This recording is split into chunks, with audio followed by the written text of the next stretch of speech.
be seated. Thank you. I'm not used to that much power. No,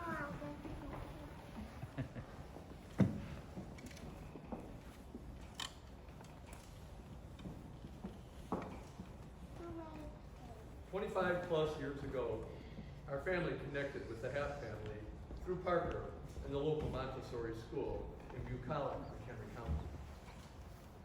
I surely never could have imagined I would end up here today, officiating at his wedding.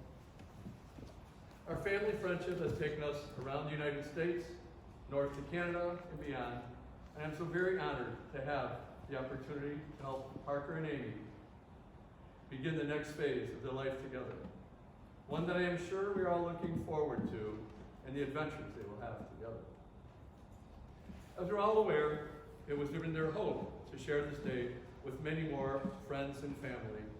And I am sure most appreciative that all of you were able to join us today.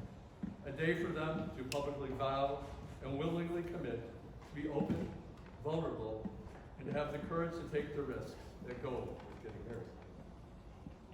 As we move forward with the ceremony, I invite you all to leave behind the plethora of worries and concerns of your everyday life and join us in the celebration and joy of Amy and Parker as they express their love for one another and that we all celebrate being fully present here on this day.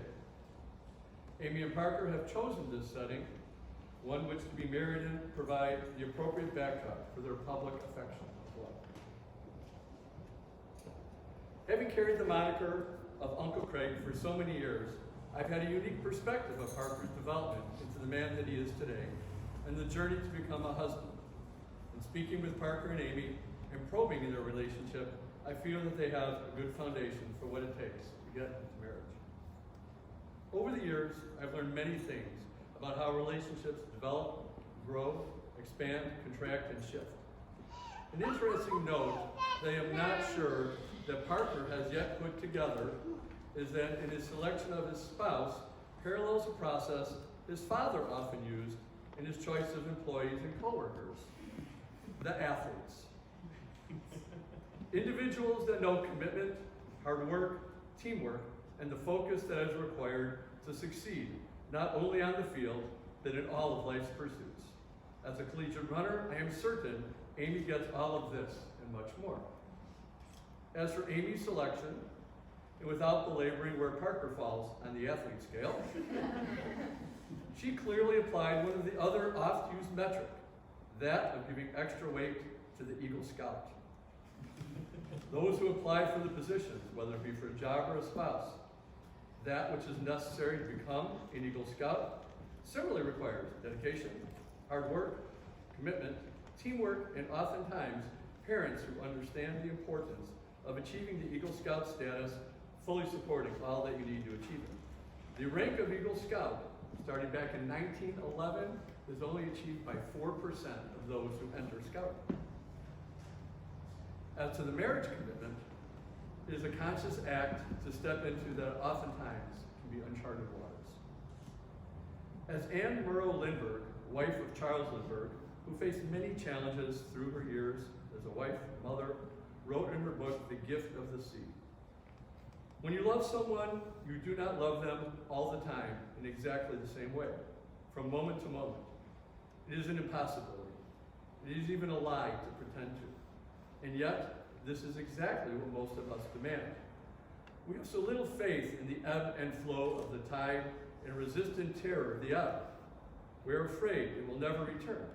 We insist on permanency, on duration, and continuity, when the only continuity possible in life, as in love, is in growth and fluidity. In freedom, in the same sense as dancers who barely touch one another as they pass, but partners in the same pattern. The only real security is not in owning or possessing, not in demanding or expecting, not in hoping. Security in a relationship lies neither in looking back to what it was in nostalgia, nor forward to what it might be in dread or anticipation, living in the present relationship and accepting it as it is now. Relationships must be islands. One must accept them for what they are here and now, within their limits, islands, surrounded, interrupted by the sea, and continually visited and abandoned by the tides.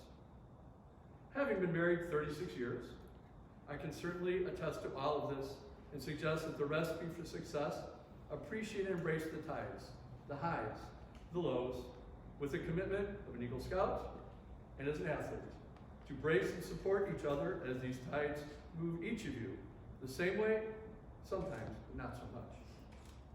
Taking this next step is not the same as it was years ago. Life seemed much simpler, the pressure is less daunting, particularly these days.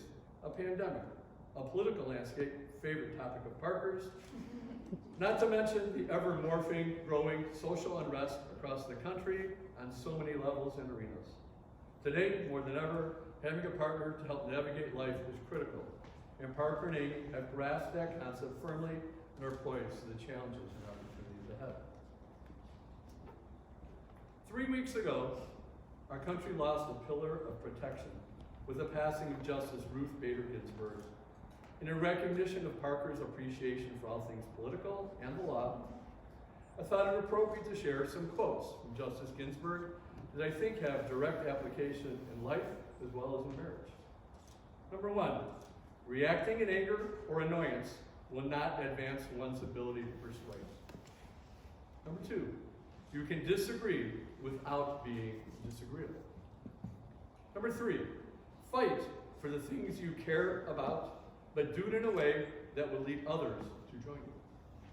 And last, she was a very strong believer in listening and learning from others.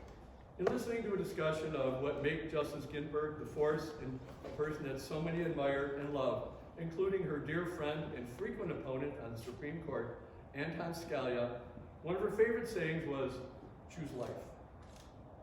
I wholeheartedly concur and add that don't only choose life, but choose positivity in all aspects. My experience has been that a positive approach almost is always met with appreciation and is a path to success.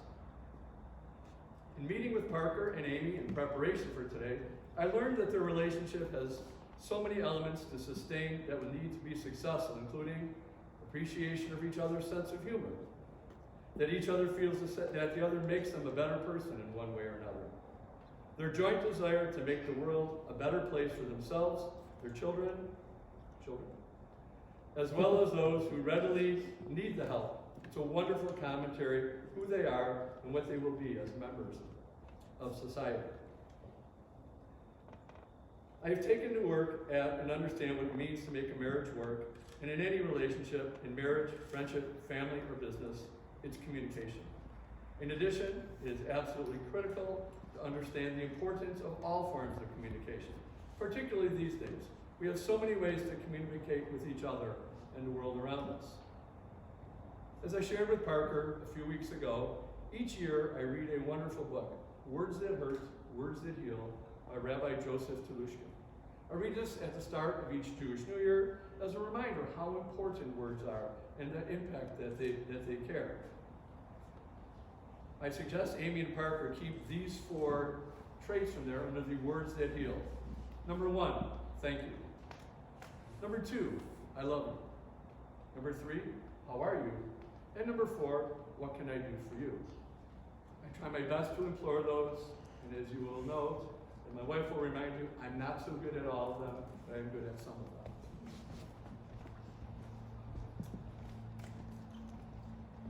We are ready for the official part of today, the vows. Do we have rings somewhere? Someone's got some rings? Oh, very nice. And which of you would like to go first? Excellent. Without further ado. Parker, I don't want to promise too much or things I can't deliver, but what I can promise you is this. We're going to laugh. A lot. Whether it's through our cute but wildly weird nicknames that we have for each other, or whether it's making up and singing songs to our pup-up, Augie Doggy, or whether it's just being plain old silly. I know we're going to have... That's funny. That's right, Thomas. If these last few years have taught me anything, I look forward to years of giggling till I get the hiccups, unknowingly following each other into different rooms of the house because we just can't be apart, and staying up to the wee hours of the morning discussing discussing my taste for trashy reality TV shows and your love of politics. Whether it's teaching me how to cook, schooling me in politics, or helping me reach for the stars, you've always been a positive influence in my life, showing me how to always seek wisdom and dream big. I will make one promise here today that I know we both can keep. I promise to be your rock if you can remind me to look to the clouds and dream. I love you. I'll let you do the ring. I'll drop you the book for the ring. You get the ring. She'll give you the ring. After she gives you the ring. Okay.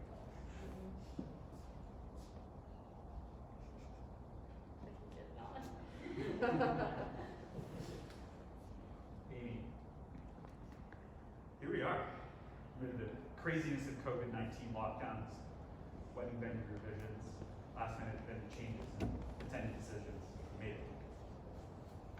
I'll just never forget the nervous excitement before our first date.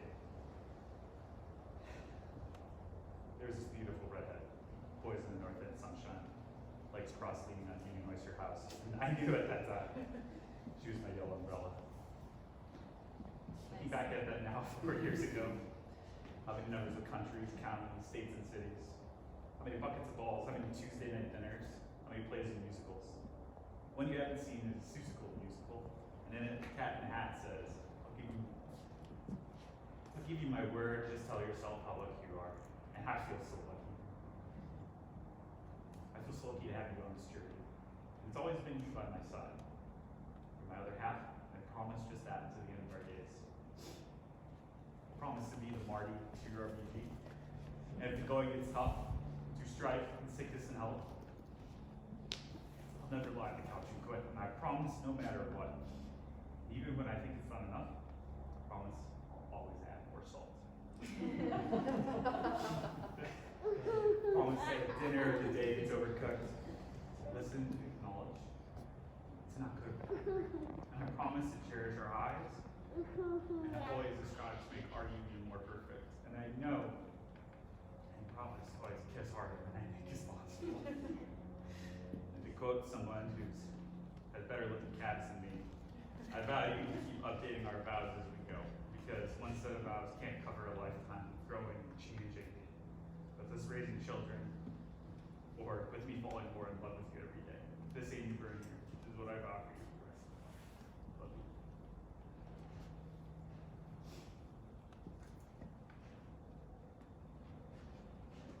Okay.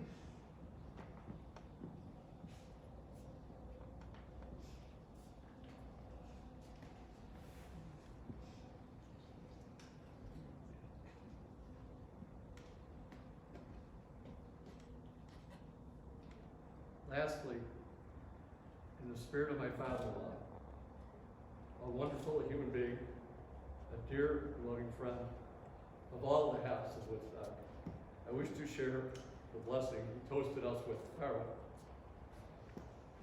Apologize if I know my wife's Hebrew is better than mine. Yivarecha Adonai Yishmerecha. May God bless you and guard you. Ya'ir Adonai Pana Elecha Bechunicha. May God make his face shine upon you and be gracious to you. Yisha Adonai Panecha Alecha V'Hashem Lach Shalom. May God lift his face unto you and give you peace. I introduce to you Mr. and Mrs. Parker App.